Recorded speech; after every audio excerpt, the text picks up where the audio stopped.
Hello everyone, how are you doing? This is MD Tech here with another quick tutorial. In today's video, I'm going to show you guys how to reset your Wi-Fi or Ethernet network adapter on your Windows 10 computer. And this is a little bit different than previous videos on this topic, so I just wanted to make a brief video showing you guys how to do it. So without further ado, let's jump right into it. And I'm going to be showing a new feature that is in Windows 10, or at least it appears to be a little bit different than it was before. And that'd be to open up the Start menu, and you want to type in Settings. Or if you have the little icon on the left that's a gear icon, you can just left click on that and you want to open up settings.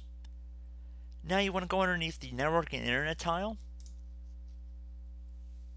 Now on the left side you want to make sure you're underneath the status section and then scroll down on the right using the scroller right here until you get to the area that says network reset right here. So left click on that. Should say this will remove, then reinstall all your network adapters and set other networking components back to their original settings. You might need to reinstall other networking software afterwards, such as a VPN client or virtual switches. Your PC will be restarted. Left click on this Reset Now button. It's going to say, are you sure you want to reset your network settings? Left click on yes. So basically this is going to run different commands that we would have had to run through a command line window.